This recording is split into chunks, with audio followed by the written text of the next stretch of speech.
L'instabilité économique continue d'affecter les familles à travers le monde. Des coûts en hausse au marché du travail incertain. Mais au cœur de cette fragilité, les dirigeants de l'Église soulignent quelque chose de plus profond que les chiffres. Les communautés restent actives, se soutiennent mutuellement et reçoivent des bénédictions simples mais tellement significatives. En Jamaïque, les églises adventistes renforcent la protection des enfants en introduisant des politiques plus strictes, une responsabilité plus claire et un message ferme, une tolérance zéro pour les abus. Et au Brésil, une enseignante en traitement contre le cancer a reçu un geste de soutien extraordinaire. Ses élèves se sont rasés la tête pour se montrer solidaires. Cette histoire a résonné dans leur école et bien au-delà. Elle a été diffusée sur une grande chaîne de télévision et a touché la communauté locale. Des histoires de courage, de conviction et de compassion, maintenant sur ANN.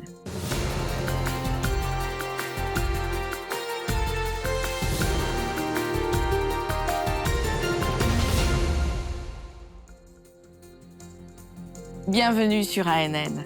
Lors de la réunion de printemps 2025 de l'Église adventiste du 7e jour, tenue à Silver Spring dans le Maryland, le trésorier de la conférence générale, Paul Douglas, a présenté le rapport de la trésorerie. Malgré les défis économiques mondiaux, le pasteur Douglas et d'autres dirigeants financiers ont exprimé leur reconnaissance à Dieu qui pourvoit et guide la gestion des finances de l'Église. Douglas a commencé le rapport avec des nouvelles encourageantes. La situation financière de la conférence générale au 31 décembre 2024 est bonne. J'attendais un Amen, frère président. Permettez-moi de le dire à nouveau. J'ai le privilège de rapporter que la situation financière de la conférence générale au 30 et 1 décembre 2024 est bonne. Nous louons le Seigneur pour cette bonne situation financière, compte tenu des conditions économiques prévalentes. Nous avons terminé l'année financière avec environ 338 millions d'actifs nets. Le trésorier a rapporté que la conférence générale a clôturé l'année financière avec environ 338 millions de dollars américains d'actifs nets, dont 94% sont détenus en espèces et en investissements. En 2024, les revenus de la dîme ont dépassé les prévisions de 4 millions de dollars. Cependant, les contributions de la dîme ont suivi un schéma irrégulier depuis 2019, en partie en raison d'un accord de parité de dîme entre les régions du monde et des fluctuations monétaires continues. Encore une fois, les offrandes ont dépassé les attentes. Douglas a noté un changement dans les tendances de financement. Les dîmes représentent désormais 45% du budget, contre 58% en 2020. Les dépenses ont augmenté de 6% en 2024, principalement en raison du soutien aux missions mondiales et aux réponses d'urgence, mais sont restés dans les limites approuvées. Les investissements, qui avaient connu une baisse en 2022, sont maintenant dans le positif. Les fonds de mission ont été alloués de manière stratégique. Pour 2025, 6,7 millions de dollars ont été désignés pour des projets d'église locales, avec des ressources supplémentaires soutenant des campagnes évangéliques à grande échelle dans diverses régions. Ces efforts ont conduit à 2500 études bibliques et plus de 400 baptêmes jusqu'à présent. Douglas a également partagé des résultats plus larges de l'évangélisation à l'échelle du territoire. Dans le centre-est de l'Afrique, plus d'1 million de personnes ont été baptisées. En Amérique du Nord, plus de 5000 sites ont été enregistrés, d'où a été partagé le message de l'Évangile. Le rapport incluait l'approbation d'un plan de contribution de dîmes dans lequel toutes les régions visent à donner 3% de leurs dîmes à la conférence générale d'ici 2030. De plus, un groupe d'études a proposé une nouvelle méthodologie pour les appropriations, axée sur la solidité financière et l'alignement missionnaire, qui a également été approuvée. Douglas a conclu en réaffirmant sa confiance, ainsi que celle de son équipe, dans la direction continue de Dieu.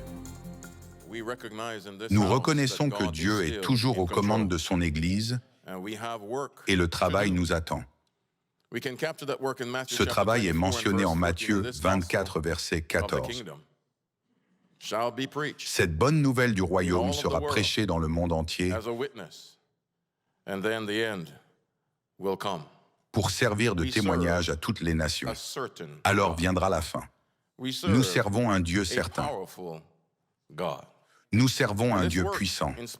Et ce travail, malgré tous les défis auxquels nous sommes confrontés dans le monde, économiquement, financièrement et dans d'autres aspects de la vie, le travail de l'Église avance. Il y a 2 semaines, nous avons mis en avant le sabbat de la sécurité, une initiative mondiale de l'Église adventiste axée sur la sécurité des enfants dans les congrégations locales. L'Église continue de donner la priorité à la protection des groupes vulnérables dans le monde entier. L'atelier cherche à équiper les ouvriers de l'Église avec les outils et les connaissances nécessaires pour protéger les enfants.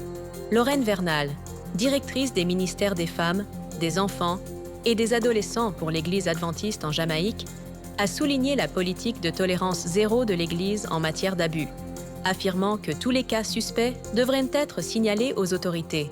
Lesia Bagwandat Vassel, greffière adjointe de l'Agence de protection de l'enfance et des services familiaux, a abordé le problème persistant de la négligence des enfants, actuellement la forme d'abus la plus courante en Jamaïque, et a appelé à une plus grande collaboration communautaire pour garantir des environnements plus sûrs pour les enfants.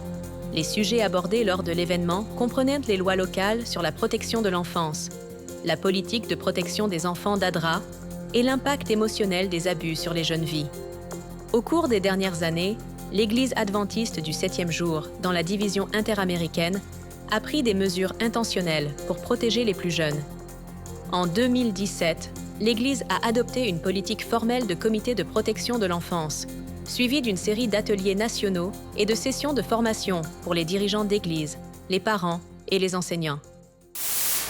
Poursuivant la conversation sur la sécurité des enfants et la prévention des abus, parlons d'une autre initiative majeure de l'Église adventiste du 7e jour ayant un impact mondial. Il s'agit de End It Now. Cette campagne mondiale est dédiée à sensibiliser et à plaider pour mettre fin à la violence sous toutes ses formes. Lancée en 2009 par ADRA, l'Agence adventiste de développement et de secours, et l'Église adventiste du 7e jour, End It Now est un mouvement mondial incitant les individus et les communautés à s'opposer à la violence dans tous les domaines de la vie. En Amérique du Nord, l'initiative sensibilise et forme les pasteurs et les dirigeants de l'Église, s'appuyant sur des ressources pratiques pour soutenir les survivants de la violence sexuelle et domestique. Elle propose une éducation, un plaidoyer et un message selon lequel l'amour de Dieu peut apporter la guérison au-delà du traumatisme. Regardons comment cette initiative est censée encourager et autonomiser ceux qui sont touchés par la violence domestique.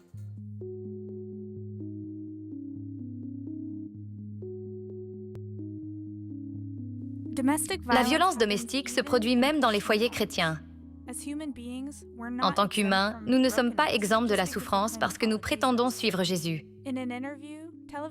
L'acteur chrétien Terry Crews a parlé de ce qu'il a appris en grandissant dans un foyer abusif et en surmontant ses propres luttes en tant que mari contrôlant. Il affirme « Il est impossible d'aimer quelqu'un et de le contrôler en même temps. » Selon la ligne nationale d'assistance en cas de violence domestique, plus d'une femme sur 3, soit 35,6%, et plus d'un homme sur 4, soit 28,5%, aux États-Unis ont subi un viol, des violences physiques et ou du harcèlement par un partenaire au cours de leur vie. La violence domestique prend de nombreuses formes. Abus physiques, sexuels, mental, émotionnels et même spirituels. Elle ne se produit pas seulement dans les mariages. La violence domestique, la manipulation et les comportements contrôlants sont courants dans les relations amoureuses. À cause de l'exemple d'amour inconditionnel de Jésus, Alors qu'il endurait des violences sur la croix, certains ne comprennent pas comment Dieu désire que nous réagissions à l'abus. Au vu de l'ensemble des Écritures, l'image est claire. Jésus vivait une vie de service, mais il posait des limites pour protéger son bien-être et son ministère. En Marc 3, Jésus ne rencontre pas sa famille parce qu'il sait qu'elle s'inquiète pour lui et essaiera de l'empêcher de faire son travail. En Jean 7:1, Jésus évite d'aller en Judée parce qu'il sait que les dirigeants juifs cherchent à le tuer. En Marc 4, une foule se rassemble si grande que Jésus doit prêcher depuis un bateau. Après son enseignement, il dit à ses disciples de partir sur le lac pour s'éloigner de la foule et va se reposer à l'arrière du bateau. Dieu ne désire pas que nous restions dans des relations où nous sommes maltraités, même si nous sommes mariés. 1 Jean 4, 7, 8 nous dit « Bien-aimés, aimons-nous les uns les autres, car l'amour est de Dieu, et quiconque aime est né de Dieu et connaît Dieu. Celui qui n'aime pas n'a pas connu Dieu, car Dieu est amour. L'amour ne faillit jamais. La maltraitance contrôle, c'est un péché. L'amour, c'est le respect, tout simplement. L'amour, c'est la liberté. Si votre partenaire vous contrôle ou est maltraitant, vous pouvez demander de l'aide. Si vous êtes isolé, contrôlé ou maltraité par qui que ce soit, vous n'êtes pas seul. Appelez la ligne nationale contre la violence domestique pour obtenir de l'aide ou visitez enditnownorthamerica.org pour des ressources adventistes. Pour plus d'informations, visitez enditnow.org. Découvrez 2 histoires inspirantes sur la façon dont l'Église adventiste en Australie fait la différence en transformant des vies par des actes d'amour et de compassion. À Perth, en Australie occidentale, une initiative de service communautaire dirigée par des adventistes locaux a reçu 2 grandes distinctions de la ville de Swan. Midland Mills a reçu le prix de la citoyenneté active, tandis que son cofondateur, le pasteur Loren Pratt, de l'Église adventiste de Swan Valley, a été nommé citoyen de l'année pour son engagement à lutter contre l'insécurité alimentaire. Fondé en 2019, Midland Mills s'est développé en une opération ouverte 7 nuits par semaine, servant des centaines de personnes dans le besoin. Plus de 210 bénévoles des églises adventistes et de la communauté élargie aident maintenant à faire fonctionner le programme, mais c'est plus que de la nourriture. Midland Mills offre également connexion, dignité et espoir. Pendant ce temps, dans le Victoria, au sud-est de l'Australie, ADRA a lancé 2 nouveaux projets pour soutenir les communautés confrontées à la faim et à l'itinérance. À Bairnsdale, une nouvelle banque alimentaire et un entrepôt construits à cet effet servent maintenant 280 personnes chaque semaine. L'espace comprend également une boutique de seconde main, un café communautaire et fonctionne comme un centre d'approvisionnement d'urgence pendant les catastrophes naturelles. À Frankston, ADRA a ouvert une nouvelle boutique de seconde main pour collecter des fonds afin de soutenir ceux qui vivent l'itinérance dans l'une des zones les plus touchées du Victoria. Les dirigeants d'ADRA affirment que des bénévoles et des églises adventistes locales aident à créer des espaces accueillants et transformateurs pour les personnes dans le besoin. Adventist Health, un réseau d'institutions de santé liées à l'Église adventiste du 7e jour, a officiellement unifié sa marque à travers le Brésil. Le lancement a été célébré au siège social à Brasilia et dans des établissements de 7 États du pays. Le rebranding vise à renforcer la collaboration entre les hôpitaux, cliniques, centres médicaux et spas de bien-être du réseau. Faisant partie de l'un des plus grands systèmes de santé chrétiens au monde, Adventist Health au Brésil comprend désormais 16 unités médicales, employant 6 600 personnes et plus de 2000 médecins. Le réseau est connu pour ses soins de haute qualité, notamment l'hôpital adventiste de Manaus, récemment classé parmi les meilleurs hôpitaux du Brésil. Avec une identité visuelle renouvelée, la restructuration cherche à améliorer l'efficacité des soins, à élargir les programmes sociaux et à améliorer l'accès aux services de santé préventifs. Dans une école adventiste dans le sud du Brésil, un groupe d'élèves a ému toute sa communauté par un geste simple mais profondément significatif. Ils ont choisi de soutenir leur professeur qui lutte actuellement contre le cancer du sein. Leur acte de bonté a pris de l'ampleur sur les réseaux sociaux et a touché des cœurs à travers le monde. Dans les écoles adventistes, l'attention va bien au-delà des manuels et des tests. C'est exactement ce que les élèves du collège adventiste de Boquerón ont démontré en soutenant leur enseignante, Cynthia, pendant une période difficile de sa vie. Les étudiants du collège adventiste de Boquerón manifestent publiquement leur respect et leur soutien à l'enseignante Cynthia Pavetti. Notre enseignante a été diagnostiquée avec un cancer du sein et elle suit actuellement un traitement. Notre prof Cynthia a toujours pris à cœur l'enseignement qu'elle nous donne. Elle s'est constamment efforcée de donner le meilleur d'elle-même. C'est pourquoi nous sommes ici aujourd'hui, pour lui exprimer notre amour et notre gratitude. Notre prof Cynthia est une merveilleuse. Elle aime vraiment interagir avec ses élèves. Nous avons fait ce geste pour elle. Ce qui a commencé par la décision d'un élève a rapidement déclenché une vague de solidarité. 6 garçons se sont rasés la tête et ce qui pourrait sembler être une simple coupe de cheveux est devenu une puissante expression des valeurs chrétiennes. Empathie, compassion et amour en action. La vidéo hommage, publiée par l'école, est rapidement devenue virale. Cynthia l'a regardée en attendant un rendez-vous médical et n'a pas pu retenir ses émotions. L'histoire a attiré l'attention nationale et une chaîne de télévision brésilienne connue l'a couverte en direct, y compris le moment émouvant où Cynthia a retrouvé ses élèves désormais chauves à l'antenne. Cette histoire va bien au-delà de la salle de classe. C'est un puissant rappel que lorsque l'amour se manifeste par l'action, il parle plus fort que les mots et peut résonner à travers le monde. Dans l'un des chapitres les plus puissants du livre La tragédie des siècles, nous arrivons au moment où le Christ apparaît devant toute l'humanité et la vérité est révélée aux justes et aux méchants. Le pasteur Ted Wilson, président de l'Église adventiste du 7e jour mondial, explore cette scène dramatique dans une vidéo récente et met en lumière le sacrifice de Jésus, la tristesse du rejet et l'espoir offert à tous ceux qui choisissent de faire confiance au Seigneur. Mais la fin n'est pas tout à fait là. Dans le ciel apparaît une vue panoramique comme un immense écran de cinéma, montrant le plan du salut, montrant la tentation et la chute, et à travers les âges jusqu'à la vie du Christ, sa naissance, sa vie humble, son ministère et ses nuits de prière. Aussi ses ennemis remplis d'envie, de haine et de méchanceté. Les scènes continuent, montrant l'angoisse du Christ à Gethsémane, sa trahison et la nuit d'horreur qui a suivi. Tout est dépeint de manière vivante comme cela s'est produit. Tous les yeux sont fixés sur le drame qui se déroule alors qu'il se dirige vers les scènes finales. On voit le doux martyr fouler le sentier qui mène au calvaire. Le roi du ciel est cloué sur un bois d'infamie. Des prêtres hautains et une ville populace insultent à son agonie. Au moment où le Rédempteur expire, des ténèbres surnaturelles envahissent la scène. La terre frissonne. Les rochers se déchirent.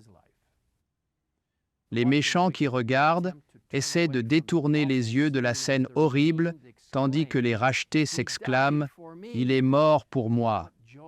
Quelle joie inonde la cité, mais quelle intense tristesse à l'extérieur. Mes amis, ce sera un jour redoutable. Alors que la terre est enveloppée dans le feu de la destruction, les justes sont en sécurité à l'intérieur de la ville sainte. Par la grâce de Dieu, je prévois d'y être, à l'intérieur de ces murs, faisant confiance à la puissante protection et à la grâce de notre Rédempteur. Je vous invite à y être aussi. Si vous n'avez pas accepté Jésus comme votre sauveur personnel, il n'y a pas de meilleur moment pour le faire que maintenant. Il est mort pour vous et vit aujourd'hui. Et un jour, très bientôt, il reviendra pour nous ramener chez nous pour être avec lui pour toujours. Pour visionner l'épisode complet et d'autres vidéos explorant plus en profondeur la foi adventiste du 7e jour et son histoire, visitez la chaîne officielle sur YouTube. Dans un village reculé du Kenya, un jeune homme qui a découvert le message adventiste à l'âge de 17 ans consacre maintenant sa vie à la mission. Grâce à Vivid Faith, une plateforme officielle de l'Église adventiste qui connecte des bénévoles avec des opportunités de service dans le monde entier, James David a entrepris un voyage marquant pour partager l'espérance en Jésus-Christ. Dans une région éloignée de l'Est du Kenya, James David a trouvé sa vocation. C'est l'histoire de son parcours de foi et de service. Je m'appelle James. J'ai grandi dans un endroit sans église adventiste. À 17 ans, j'ai été converti grâce à mon oncle qui avait connu l'Évangile par une radio locale adventiste. L'église la plus proche de chez moi est loin, à environ 16 km. Nous avions l'habitude de marcher tous ces kilomètres aller-retour. Donc ça fait environ 30 km en une journée. Alors nous avons décidé d'avoir une petite école du sabbat dans notre propre village. Elle se compose de 3 adultes et d'environ 5 enfants. Même sans communauté adventiste pour le soutenir, James a grandi dans la foi. En poursuivant ses études en technologie de l'information, James était insatisfait. Malgré sa réussite académique, il cherchait quelque chose de plus significatif. Pendant ma 2e année à l'université, lorsque j'étudiais l'informatique, j'avais l'impression de ne pas avoir vraiment accompli le but de ma vie. Puis j'ai rencontré ces missionnaires, envoyés par Amazing Facts. Mon interaction avec eux a suscité en moi des questions et ma curiosité de devenir missionnaire. J'ai continué à prier, demandant à Dieu une chance de le servir. Puis un jour, par hasard, je suis tombé sur le site de Vivid Faith en faisant des recherches en ligne. Là, j'ai vu un poste très intéressant. Étant dans l'informatique, j'ai vu un poste pour devenir missionnaire numérique et j'ai postulé. James a été surpris d'obtenir le poste. Il n'avait jamais imaginé quitter le Kenya et devenir missionnaire.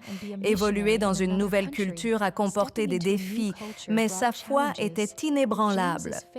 James a découvert le sens du service en animant des études bibliques, en reliant des personnes à des églises locales et en répandant l'Évangile sur les plateformes numériques. En tant que missionnaire numérique, il connecte, forme des disciples et responsabilise les autres pour l'éternité.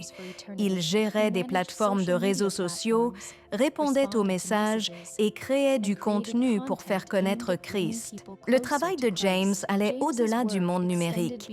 Il a participé à des voyages missionnaires, des visites d'églises et des formations à l'évangélisation numérique, répandant l'espérance à travers les cultures et les continents. Son temps aux Philippines a été très épanouissant. James a fait partie d'une communauté adventiste qui adorait ensemble, mais Dieu avait prévu autre chose pour lui. Après ma mission, Dieu m'a donné une bourse pour étudier la théologie aux Philippines. Je rêve de devenir pasteur au Kenya. Son histoire inspire les autres à suivre leur vocation. Si quelqu'un envisage le service missionnaire, je lui dis « Fais confiance au plan de Dieu. S'il veut t'envoyer, il ouvrira un chemin. Dis simplement « Me voici, Seigneur, envoie-moi ». Sur Vivid Faith, vous trouverez des opportunités d'enseigner l'anglais en Asie, de travailler dans les médias au Moyen-Orient ou même de servir dans le ministère de l'aviation dans le Pacifique. Visitez vividfaith.com pour découvrir où la mission peut vous mener. Dans les régions impossibles d'accès par les routes et où l'aide humanitaire est limitée, le travail missionnaire doit prendre son envol. Au milieu des crises, des conflits et des déplacements forcés, une réponse rapide peut faire la différence entre un gain et une perte. Dans les régions rurales ougandaises, situées en Afrique de l'Est, l'aviation mondiale adventiste utilise des avions pour apporter aide et espoir dans des zones que peu peuvent atteindre par la terre. Voyez comment le ciel est devenu une bouée de sauvetage pour le service. L'Aviation mondiale adventiste a des postes de mission partout dans le monde, avec pour mission d'apporter une aide humanitaire et l'amour de Jésus dans des zones difficiles d'accès. L'aviation mondiale adventiste, ou AWA, connaît une période d'expansion. De nouveaux projets aériens se multiplient, alors qu'AWA utilise le puissant outil de l'aviation pour atteindre plus de personnes avec l'amour du Christ. En Ouganda, ADRA a établi de nombreux programmes pour servir et autonomiser le peuple et les réfugiés déplacés. ADRA a mis en place des programmes en microfinance, établi l'eau potable, l'hygiène, l'agriculture, l'éducation et même des programmes communautaires pour prévenir la violence à l'égard des femmes. ADRA porte un accent constant sur l'autonomisation. Chaque programme a pour objectif une amélioration durable des individus où les individus et la communauté deviennent auteurs de leur propre changement. Voyager en Ouganda n'est pas facile. Les déplacements, en saison sèche ou pluvieuse, sont très difficiles. Apporter un soutien aérien aux travailleurs d'ADRA décuplera leurs efforts. Le potentiel de croissance de ces projets est une perspective très excitante. Ce partenariat entre l'aviation mondiale adventiste et ADRA est une opportunité passionnante de réaliser la mission évangélique pour atteindre le monde entier avec la bonne nouvelle de Jésus. La mission continue de l'AWA est d'aller partout, aux frontières les plus reculées, pour atteindre et sauver la vie des perdus ou des souffrants, pour atteindre des civilisations avec l'amour de Jésus et aider ceux qui en ont besoin. L'aviation mondiale adventiste atteint l'inaccessible et va courageusement là où la plupart des missionnaires n'ont pas les moyens d'aller. L'Aviation mondiale adventiste est un ministère de soutien de l'Église adventiste du 7e jour. Comme d'autres ministères de soutien que nous avons présentés ici sur ANN, son travail est financé par des dons et des bénévoles dévoués, alors qu'elle apporte de l'espoir dans des endroits que l'Église ne peut souvent pas atteindre seule. Et c'est dans cet esprit de solidarité et de compassion que nous nous tournons maintenant vers le travail des volontaires de Maranatha International, une autre organisation à but non lucratif soutenant la mission de service à travers le monde. En République dominicaine, des étudiants et des bénévoles des États-Unis ont récemment rejoint un projet qui alliait construction, soins médicaux et éducation, touchant à la fois les communautés et les cœurs. 53 étudiants, parents et sponsors de l'école adventiste de Burton au Texas ont participé à un voyage missionnaire de courte durée avec les volontaires de Maranatha International en République dominicaine. Ils avaient pour objectif de construire un nouveau lieu de culte pour la congrégation. C'est une communauté de foi en pleine croissance, avec peu de revenus pour acheter des matériaux de construction ou de la main-d'œuvre. En plus des travaux de construction, les bénévoles ont traité 850 patients dans des cliniques médicales et ont dirigé des écoles bibliques de vacances dans 2 écoles publiques et une garderie. Après avoir appris qu'une école n'avait pas d'eau courante, les bénévoles ont agi. Ils ont obtenu le soutien financier de leur église adventiste affiliée et l'expertise du personnel de soutien de Maranatha du pays. Une équipe de forage est arrivée à l'école le lendemain et a depuis trouvé de l'eau sur le campus. Maranatha, un ministère de soutien de l'Église adventiste, travaille depuis longtemps en République dominicaine. En 1980, après l'ouragan David, Maranatha a construit 160 maisons. En 1992, la République dominicaine a été le site d'un moment charnière de croissance pour Maranatha, lorsque l'organisation a construit 25 églises en 70 jours. Nommée Santa Domingo 92, c'était la première fois que Maranatha se concentrait sur un seul endroit pour plusieurs projets de bénévolat. D'autres projets ont eu lieu en 2003 et 2013. Et en 2022, Maranatha est revenu et y travaille depuis. Les volontaires de Maranatha International peuvent aider votre école, votre église ou tout autre groupe à organiser un voyage missionnaire. Une célébration joyeuse a réuni près de 300 receveurs de greffe, donneurs et personnel médical en Floride aux États-Unis. La réunion de transplantation 2025 d'Advent Health était un hommage à la guérison, à l'espoir et aux miracles quotidiens rendus possibles grâce aux dons d'organes. Dans un cadre de rire, d'accolade et de souvenirs partagés, Le pique-nique annuel était plus qu'une simple réunion. C'était un puissant rappel des secondes chances et du don de la vie. L'événement proposait des activités pour tous les âges, les enfants appréciant particulièrement pouvoir s'amuser. Il a également réuni des patients et leurs familles avec les médecins, les infirmières et les soignants qui les ont accompagnés tout au long de leur parcours de transplantation. Le docteur Bobby Nibanupudi, chirurgien de transplantation et directeur médical de l'Institut de transplantation Advent Health, s'est arrêté sur la véritable signification de la transplantation. La transplantation consiste vraiment à ramener quelqu'un à une vie normale. Quelque chose que nous tenons tous tellement pour acquis, de faire les choses banales de chaque jour, que ce soit se lever le matin et sortir les poubelles, ou aller à un pique-nique comme celui-ci, et simplement célébrer avec sa famille. Et c'est de cela qu'il s'agit. Célébrer tout ce qui rend la vie merveilleuse. Quand nous les voyons comme ça nous remplit d'une immense satisfaction en tant que médecins et prestataires, et c'est ce qui nous motive. Selon le réseau unifié pour le partage des organes, plus de 104 000 personnes aux États-Unis attendent actuellement une greffe salvatrice.